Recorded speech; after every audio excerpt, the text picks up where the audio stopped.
El viernes 13 de junio Israel atacó Teherán, Irán contestó y recrudeció un conflicto siempre latente en el Medio Oriente. ¿Qué pasará? ¿Cuáles son las claves de este conflicto? ¿Qué podemos esperar en América Latina? Esto lo conversaremos con Manolo Monereo.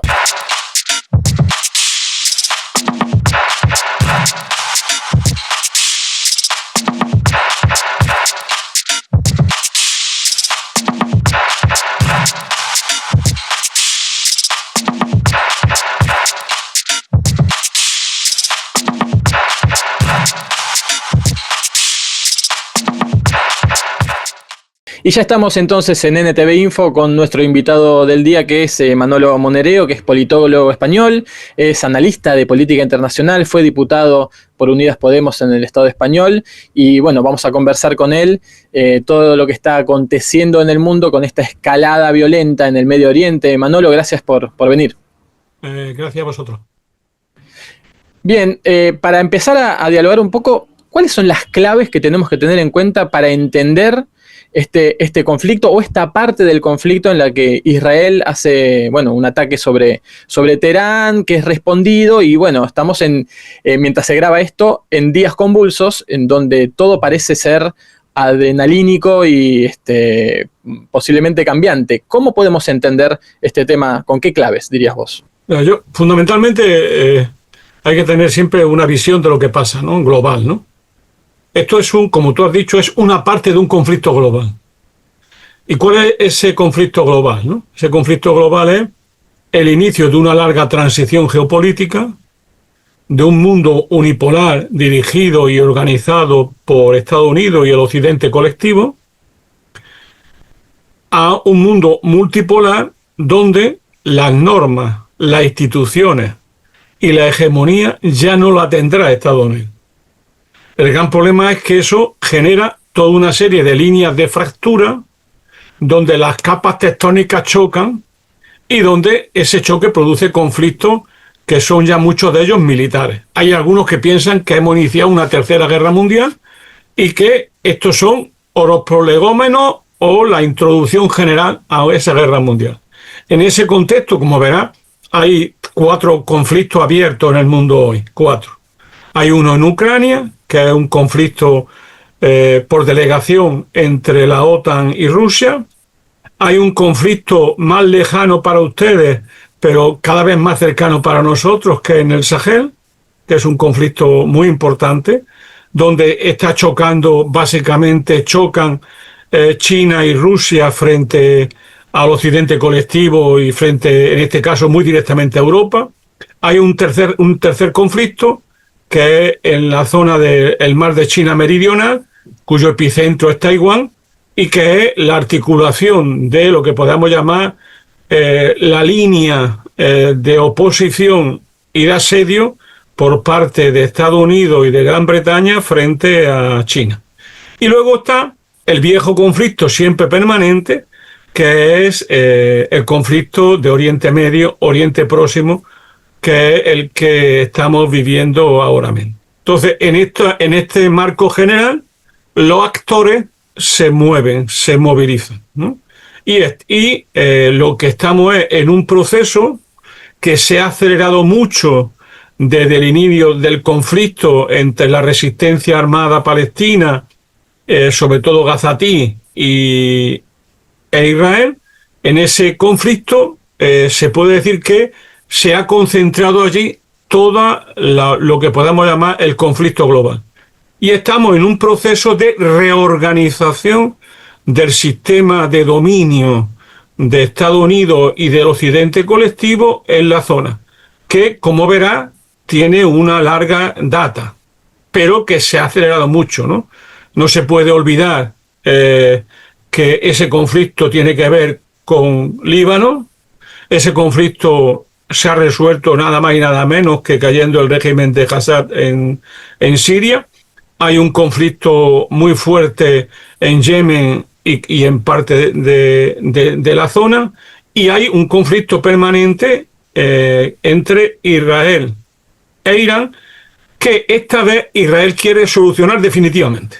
Es decir, la diferencia es que hoy, después de la masacre del pueblo palestino de la destrucción de Hezbollah, en parte de lo que podamos llamar el Hamás y la resistencia gazatí, ya por fin tiene Israel la fuerza suficiente como para meterle mano a su gran rival.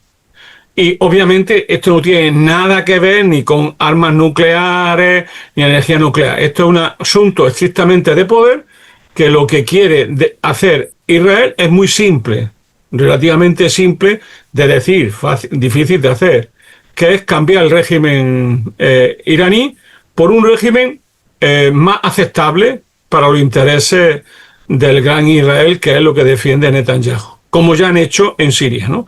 Donde han puesto a un yihadista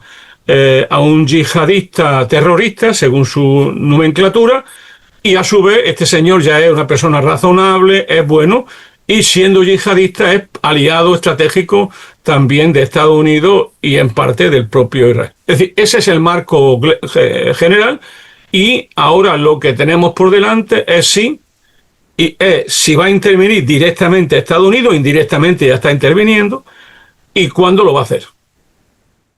Bueno, eso parece ser la clave, ya lo conversaremos, pero yendo al capítulo de Israel atacando Irán, ¿qué implicancias ves que está teniendo para Israel? Vamos a decir que estamos grabando esto el miércoles 18 de junio, porque las cosas son muy cambiantes, porque decías que tiene la fuerza suficiente como para hacer algo que pareciera que históricamente quiso hacer, que es atacar Teherán y tener ese objetivo en marcha, pero también vemos como que esa famosa cúpula de hierro empieza a fallar, como que están limitando que se difundan imágenes de los impactos que está teniendo las represalias de Irán sobre el territorio de Israel.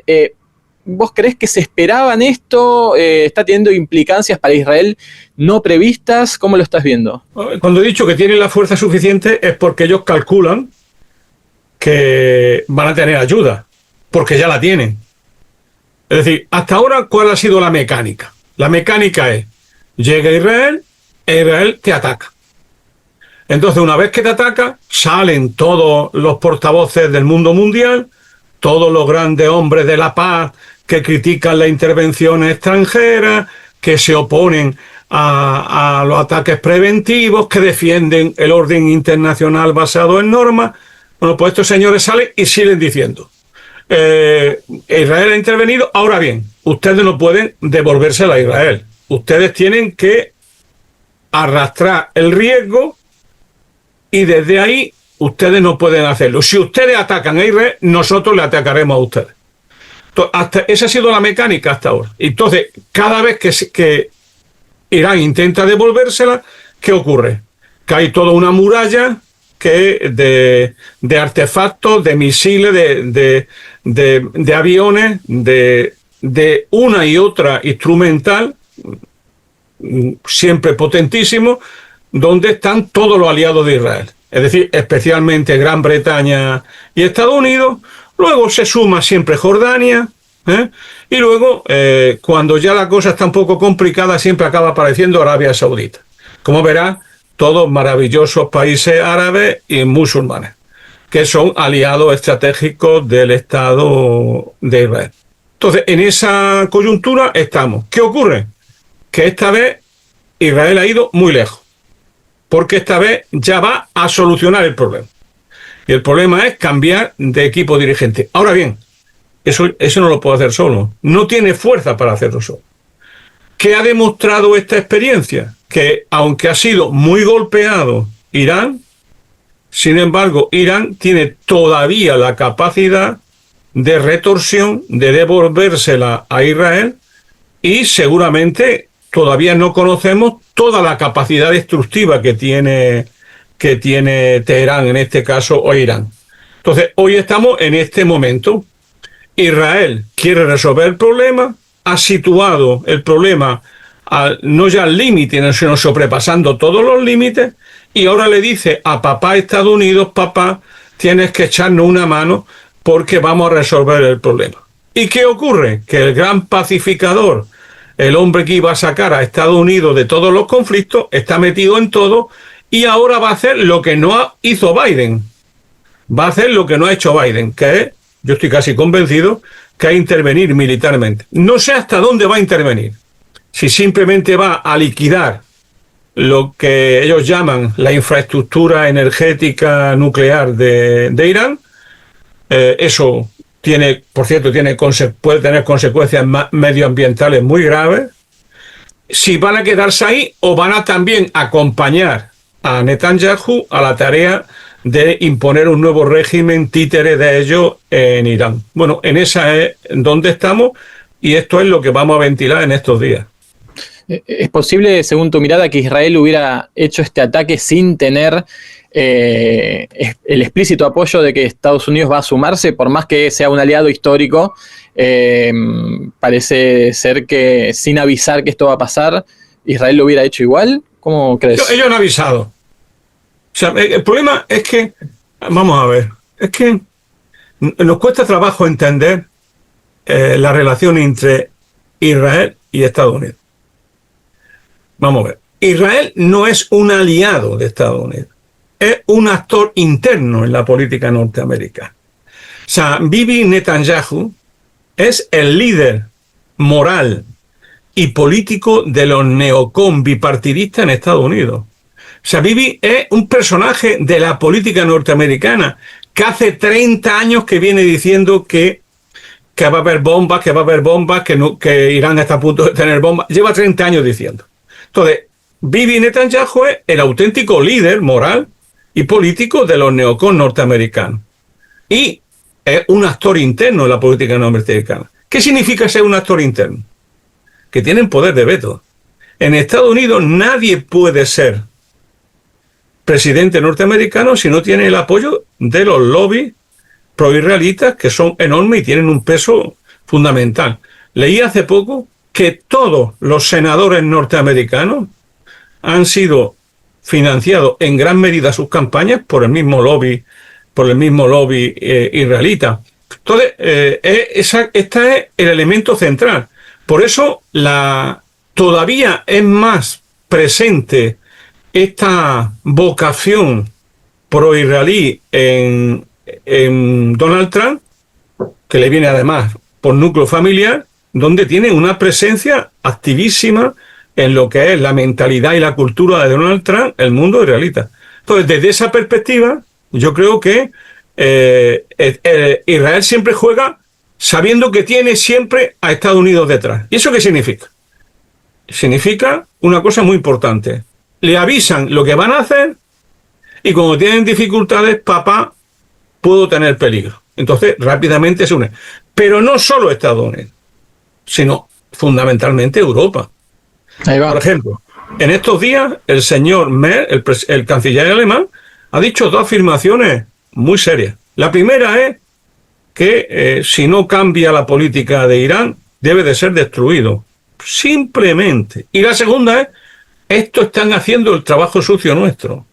Por eso, cuando vemos la actitud, yo diría indigna, de Europa y de la Unión Europea en el tema de Gaza, el consentir el genocidio gazatí, y al final sabemos que es la solución final al problema palestino, nos tenemos que dar cuenta que realmente el papel de Israel es la vanguardia armada del occidente colectivo en la zona. Es la vanguardia armada, es occidente colectivo en la zona que se impone política, militar y culturalmente. En esa estamos, querido compañero. Desde el origen, ¿no? Desde el origen del Estado de Israel. Pero sobre todo, se puede decir que al principio era todo como más diverso, ¿no? Ten en cuenta que ha habido hasta una etapa socialista en Israel que ya no existe. Hoy lo que están en el poder de Israel son lo que se llaman los sionistas revisionistas, gente que viene del Likud, gente que viene del Irgun, terroristas, gente que viene como Menachem Begin, que eran gente que con la arma en la mano se enfrentó a los británicos y en general a todas las fuerzas que se oponían a la independencia de Israel, pero que luego estuvieron actuando para expulsar a los palestinos. Bueno, este sector, que es un sector duro, de extrema derecha, que representaba como nadie Jabotinsky, que es el maestro espiritual y el verdadero fundador del Likud. Bueno, pues este señor que se inventó aquello del muro de hierro, bueno, pues este señor es el que hoy reina cultural y políticamente en el Estado de Israel y que de una u otra manera ha conseguido convertir a Israel en el referente político y militar de la derecha y de la extrema derecha mundial.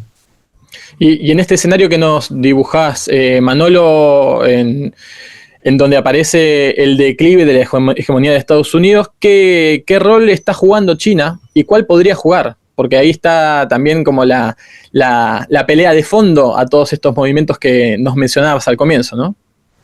Bueno, hay un tema aquí complicado, ¿no? Hace poco cayó Siria, ¿no? Que era un elemento fundamental para Rusia, que es un actor fundamental también en la zona. Mi impresión es, bien porque no puedan, bien porque esperan, bien porque creen que las cosas pueden terminar yendo todavía más allá, la actitud que están teniendo es aparentemente muy poco activa. No está saliendo de condena y muchas de ellas moderadas.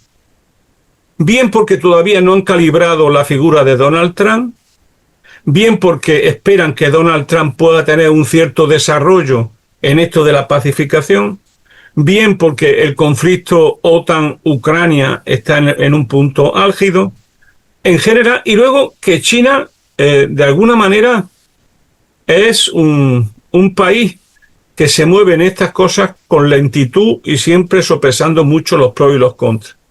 No olvides que Irán es la pieza fundamental de los BRICS. Ahí hay un triángulo que es China, Irán y Rusia. Ese triángulo es el que reorganiza Eurasia. Si de una u otra manera cae Irán, que es posible que caiga, tal como está la correlación de fuerzas, pues seguramente el paso hacia un mundo multipolar se va, por un lado, a bloquear y retrasar, y por otro lado, los riesgos de un conflicto nuclear crecerán. Las dos cosas están relacionadas. Es decir, yo creo que de una u otra forma sigue vigente la política norteamericana, una política muy dura, por cierto, que es oponerse militarmente a cualquier cambio de la situación mundial que le perjudique. Y yo creo que están en esa tarea.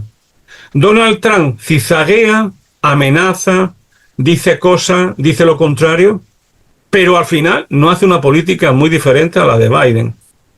Y yo creo que eso deja a Rusia y a China en una especie de territorio que no sabe muy bien si al final este señor es capaz de provocar un conflicto nuclear simplemente por, por ocurrencia, por ímpetu, claro, por cambio de posición, ¿no? Entonces eso le hace ser muy prudentes, porque claro, ellos no son políticos como estos, tienen otra catadura moral e intelectual, son muy representativos de sus países y del juego de sus países. Entonces, a mi juicio, todavía es una cierta incógnita lo que va a hacer Rusia y lo que va a hacer China ante la presumible caída de Irán. Y anda flotando por ahí, siempre vuelve esa idea, parece que hasta con morbo nos preguntáramos por la posibilidad o la potencialidad de una tercera guerra mundial. Este conflicto podría escalar. ¿De qué depende que escale a niveles globales? De la entrada de Estados Unidos. Ya Europa dijo que Europa y Rusia dijeron más vale que Estados Unidos no intervenga porque eso sí sería escalar grandemente. Sería que China se pronuncie más. Hay cartas que estén desnudas para saber cómo hacer para evitar que este conflicto escale globalmente. Claro, aquí siempre hay un problema, ¿no? Es que Estados Unidos siempre juega al límite, ¿no? La suposición siempre de Estados Unidos es el otro no tendrá el cuajo suficiente para lanzarme una bomba. Y por lo tanto juegan al límite, provocan, amenazan, actúan y van minando la fortaleza moral y política de los demás estados. Y van imponiendo una cierta orientación. ¿Dónde estamos ahora? Fíjate qué cosa tan curiosa. El único estado nuclearizado que hay en la zona es Israel. Es el único estado que no ha firmado el Tratado de No Proliferación, Irán sí, y es el único que no admite en sus instalaciones la presencia del Organismo Internacional de la Energía. Que es curioso, ¿no? Cómo este organismo se usa y se abusa, ¿no? Con un personaje como Rafael Grossi, que no entiendo yo muy bien para quién juega, aunque tengo mis sospechas, que este señor acaba diciendo hoy, después de dar una cierta alarma sobre Irán el otro día, que puede justificar hasta la intervención de Israel, ahora dice que no hay armas nucleares ni se la espera. La secretaria norteamericana de Dirección de Inteligencia, que además es pro-Trump y que conoce, es la que coordina los 18 organismos de inteligencia norteamericana, dice que no hay armas nucleares y no se le espera, y sin embargo Donald Trump dice hay armas nucleares. Bueno, el único estado nuclearizado en la zona es Israel. Y es el único que está dispuesto a usarla. Según el CIPRI, el organismo de Estocolmo especializado en temas de la paz y de armamento, tienen 90 ojivas nucleares. Tienen capacidad de destruir militarmente y acabar con el Estado y con la población iraní. Bueno, esa es la situación que hay. Hay, por un lado, un país como Irán, rodeado de bases norteamericanas, alrededor de unas 20, más de 20 bases norteamericanas en la zona, más de 40.000 efectivos norteamericanos, decenas de aviones y decenas de artilugios que de una u otra manera y de artefactos actúan sobre la zona. Y entonces se presenta a Irán como el gran enemigo, el Satán de la época, y sin embargo, el único que tiene armamento nuclear y está dispuesto a usarlo es Israel. Entonces, claro, estamos en una situación tan alocada que se puede perder el norte y la gente se puede poner nerviosa, y eso puede significar que se acelere el mecanismo hacia una guerra mundial. Pongo un ejemplo para que me entiendan. Uh-huh. Supón que Irán es vencido. Supón que Irán, de una u otra manera, tiene que rendirse, de alguna manera. ¿Cuál es el mensaje que se le da a China y a Rusia, ¿no? Estos van a por nosotros y van a poner toda la carne en el asador. Y que, por lo tanto, tenemos que armarnos hasta los dientes y prepararnos para un conflicto de larga data, ¿no? Eso es lo que hacen personajes como Donald Trump, ¿no? Claro, y ante la pérdida o el declive de la hegemonía hay como sacudones desesperados que lanzan para todos lados. Y qué interesante lo que decís recién. Me gustaría profundizar un poco el aspecto comunicacional de todo esto, porque pareciera que no es tanto, ya no se lleva tanto con argumentos y datos, sino con, si Trump dice que hay armas nucleares, alcanza con eso para justificar lo que sea. Luego también lo comunicacional en el conflicto, Israel pidiendo que no se difundan imágenes de los impactos que le está generando Irán en territorio propio, un poco para que no se sepan los lugares, pero también para que esa imagen de invencible no sea puesta en duda. Es difícil saber qué está pasando, es difícil saber cuál es la información veraz, cómo más que nunca pareciera como que la guerra también es de información, algo que lo sabíamos teóricamente, pero que lo estamos constatando de forma cruda, ¿no? Pero sobre todo porque cuando llegue plenamente la inteligencia artificial, ya nunca somos capaces de distinguir en un programa como este la verdad la mentira. Tú puedes ser otro perfectamente, y yo también. Concreto. Y sin embargo, estaría hablando diciendo viva Donald Trump y fin al gobierno tiránico de Irán, ¿no? Es una historia que ya no tiene límites, ¿no? Pero ¿qué hay de fondo en esto de lo comunicacional, ¿no? Pongo un ejemplo.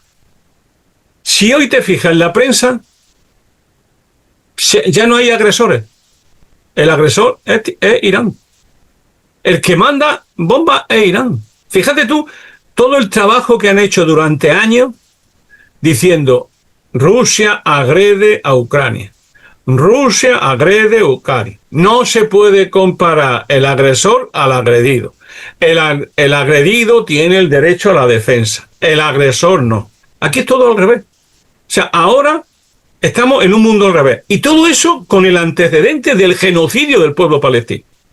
Y de un país que ha intervenido militarmente en estos años en el Líbano, en Siria todos los días, en Irak, hasta en Egipto ha intervenido. Y continuamente en Irán. Entonces, hay un país que tiene licencia para matar. Hay un país que tiene licencia para superar todas las líneas rojas y para interpretar el derecho internacional según le convenga. Y el resto tenemos que aceptar esas reglas. Claro, esa impunidad de Israel tiene una explicación, que es que representa los intereses colectivos de un Occidente que en esa zona no quiere perder peso. Y el único obstáculo que tienen es Irán. Y cuando terminen con Irán, si terminan, irán a por Turquía. No tenga ninguna duda. Es decir, al final lo que se va a consolidar es un Oriente Medio o un Oriente Próximo en torno al gran Israel y, por otro lado, en pacto y en alianza con Arabia Saudita, en esto que se llamó antes la paz de Abraham, ahora ya será una paz de Abraham completa, donde Israel se convertirá en el verdadero Estado dirigente de la zona, el Estado gendarme, el Estado capaz de imponer sus propios criterios y de pactar de tú a tú con los demás. Eso significa el fin de cualquier posibilidad de independencia del mundo árabe y significa, de una u otra manera, que el occidente colectivo sigue mandando. Netanyahu es, insisto, el líder cultural y político del occidente colectivo, y llega un momento que no sabemos si es mandado o manda él. Y estamos en una situación donde tiene tal autonomía y tal poder que se impone permanentemente a todos los demás. Te llevo al aspecto económico de este occidente colectivo. ¿Qué puede pasar con las consecuencias económicas de este conflicto, con un modelo hidrocarburífero que está también de algún modo en crisis y que, bueno, sabemos que los países árabes, que Irán es un gran productor de petróleo? ¿Qué pasa si se bloquea el estrecho de Hormuz? ¿Qué capacidad de presión tiene también Irán con eso? ¿Cómo esto puede también escalar en una guerra económica que ya está abierta, pero en consecuencias económicas de inflación global? ¿Cómo es ese aspecto? Ten en cuenta que el orden internacional económico está pillado con alfileres. Estamos en un proceso de desglobalización, de ruptura de los procesos productivos. Todos los elaboramientos que en la que de una u otra manera se ha estructurado la economía mundial, eso está redefiniéndose regionalmente. Y además, la situación económica de Estados Unidos es alarmante. Es decir, Estados Unidos vive un momento muy delicado desde el punto de vista económico. No sé si a Donald Trump le interesa una crisis económica mundial. Empiezo a sospechar que sí. Y que no le vendría más una crisis económica mundial, porque eso le daría todavía más poder al dólar y más poder a él, y dejaría en pésimo lugar, sobre todo, a Europa, por un lado, y por otro lado a China, ante una situación económica global, ante un retiro del mercado, ante unas dificultades para las exportaciones y, sobre todo, un sistema financiero que todavía sigue siendo controlado por Estados Unidos.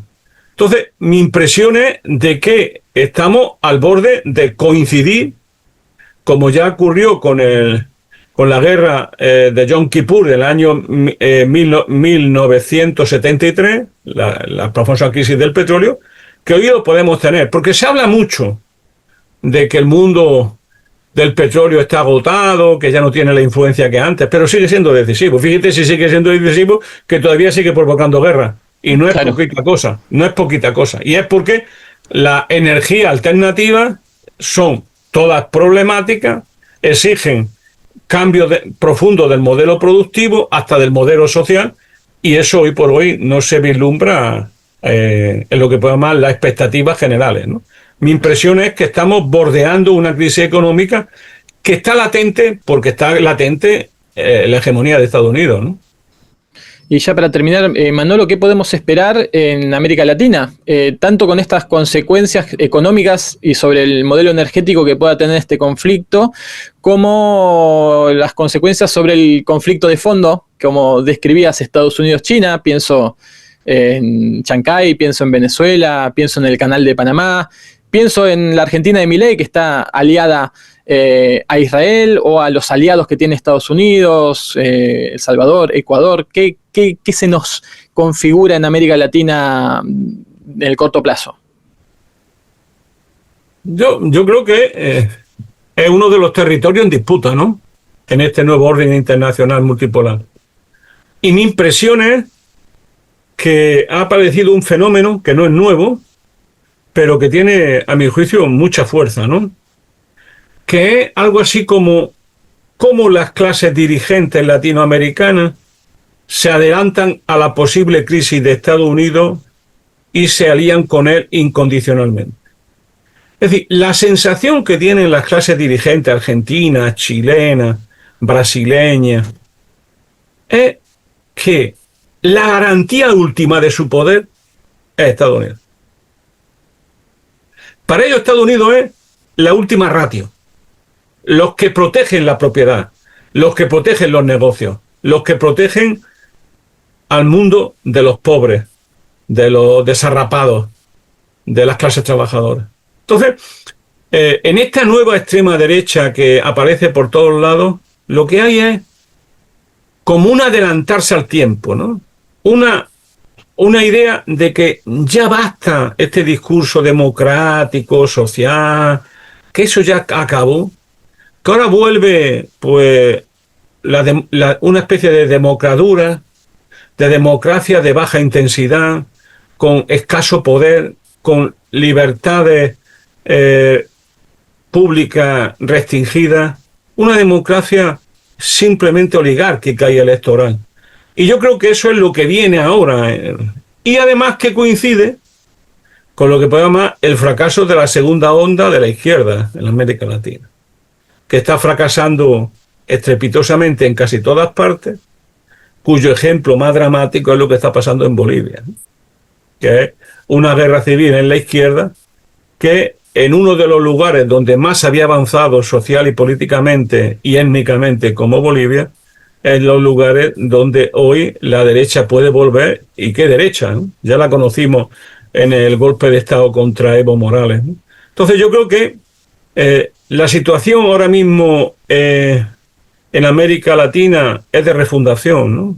O la izquierda toma nota de un proyecto latinoamericano de fondo, se unifica a nivel latinoamericano, sobre todo sudamericano, y es capaz de articular mecanismos de intervención política y social, o yo creo que lo que viene es una época muy dura para los países, para las clases trabajadoras de esos países, porque Estados Unidos nunca perderá, o si lo hace le va en ello la vida, lo que llama su reserva estratégica desde cualquier punto de vista que es América Latina. Claves para entender un mundo convulso y darle seguimiento. Manolo, te agradecemos esta comunicación, como siempre. A vosotros. Y de ustedes nos despedimos hasta la próxima entrevista de NTV Info. Dejen su comentario, compartan este video y síganos en todas las redes.